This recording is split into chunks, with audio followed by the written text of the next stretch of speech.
Welcome to Political Perspectives with the Washington Examiner. I'm Jim Antle in for Hugo Gurdon. If you're watching us on YouTube or another social media platform, please remember to click like and subscribe.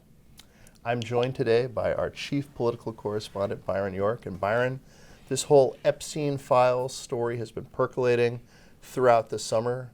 There's now been some release, but there's also a lot of political pressure saying what the House Oversight Committee has done is not good enough. Where do things stand currently? Well, I think we're now seeing the biggest effort of the Democrats and of very few Republicans who want to release all of these files. I think we're seeing kind of the culmination of their effort, which is they got a number of Epstein's victims, women who, when they were underaged, were recruited by Ghislaine Maxwell or in some other way came into the Jeffrey Epstein orbit where they were molested by Jeffrey Epstein. And so they came out on Capitol Hill with their lawyer and told their stories. And what they're nominally doing is pushing a bill that would force the Justice Department to release all their information. Now, victim privacy has been one of the main concerns about releasing whatever documents there do exist. And if you have a lot of victims saying, it's okay with us, release them, I would think that that would play into a decision to release them. Now, I will say they did a group interview the night before their press conference with NBC News, and they were asked, did any of you see or hear of Donald Trump doing anything inappropriate as related to Jeffrey Epstein? And they answered no. Did anybody see or hear of the president himself doing anything inappropriate as it related to Jeffrey Epstein? No. No. Or former President Clinton? No. So there has been a lot of effort to make this a Trump story. Yeah. And this has sort of been reinforced by the fact that the Trump administration, particularly the president himself, has not seemed particularly eager for this to be in the spotlight, at least. Well, look, Trump definitely was a friend of Jeffrey Epstein up till 2004, as far as we know. There are lots of pictures of them partying together, so we just know that. And Trump doesn't like to have that be in the headlines all the time. Now, Trump takes a Trump-centric view of this, as he does with a lot of things. And when he calls the Epstein story a hoax, I don't think he's saying that Jeffrey Epstein did not molest young women. He did. But he's saying all of these efforts to pull me, Donald Trump, into it are a hoax. And I think so far he's turned out to be correct about that. So another story that people have made about President Trump that was not necessarily fully credited by the media, but was certainly advanced by various media outlets, is there was this online speculation that with a couple of days out of the spotlight, that President Trump was dead, that he had died somehow, either during or before Labor Day weekend. And Peter Doocy, the Fox White House reporter, actually asked Trump, when did you find out you were dead? Right. And he didn't really take the joke that much. He said, no, I've been here the whole time. First thing it shows is that Trump is the most visible and accessible president in history. And if he doesn't appear before the press for a couple of days, people start wondering what's going on. A lot of speculation on social media. And the idea comes out, he's dead. And they point to two things. They point to some bruising that has been photographed on Trump's right hand. And then they point out to the swollen ankles that they've seen in a number of public photographs of Trump.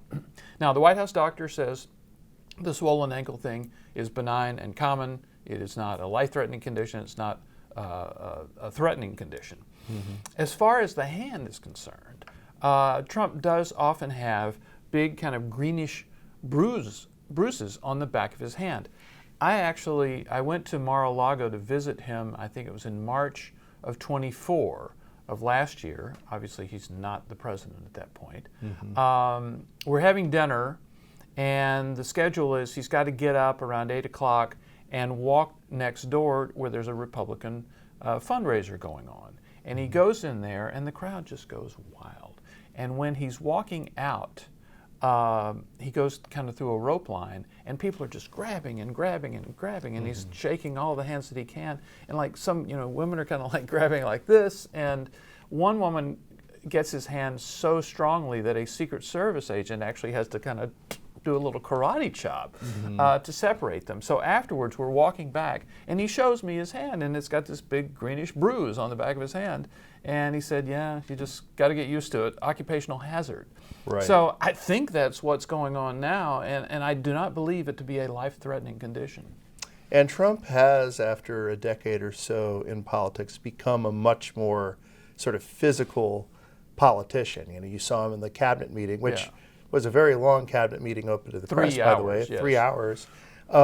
You saw him slapping the different cabinet officials on the back and things like that. And he's sort of grown accustomed to a certain amount of glad handling. Oh yeah, as a matter of fact, he was famously a germaphobe before that, always washing his hands, not wanting to shake hands with people.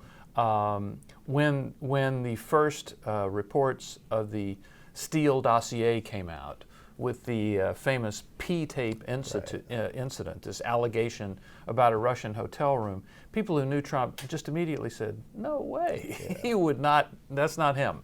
So he was famously a germaphobe, and he said, well, in this line of work, you just got to get over it.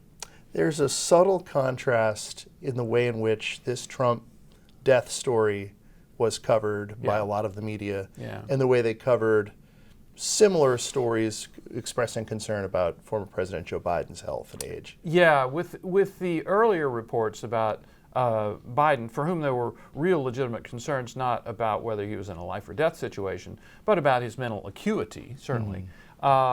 The press reporting was absolutely without evidence, reports with speculation without foundation that President Biden was dead or disabled or something. Right wing this, Republican that. Exactly. Sourcing it to do Republican speculation.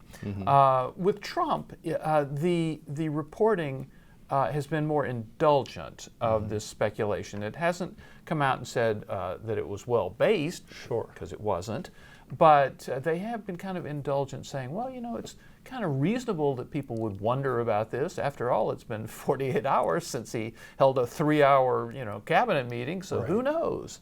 It's kind of irresponsible in its own sense, but it's certainly much more indulgent of the speculation. These are just sort of cute memes rather than something malicious.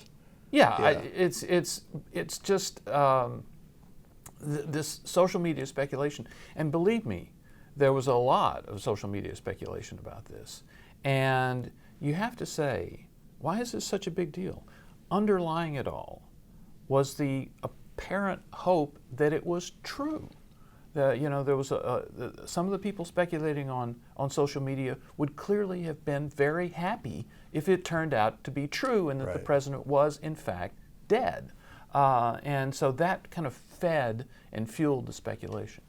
So you've written a story looking at the left-wing tilt of teachers' unions, which is probably not surprising to a lot of people, but maybe the dollar amounts that they spend on left-wing causes might be. Yeah, this is one of these not a earth-shattering headline, which is teachers' unions spend money on left-wing and Democratic causes. But we just got a new report from a group called Defending Education, a more conservative group called Defending Education, and it's about the spending of the two biggest teachers' unions, the National Education Association and the American Federation of Teachers, for 2 years, from mid-2022 to mid-2024. And together they spent $43 million on lots of left-wing causes. Now, some of it was electoral, obviously political PACs, political action committees, to support Joe Biden, and then they immediately flipped over to support Kamala Harris. Some of it was more cultural, more LGBT type of stuff.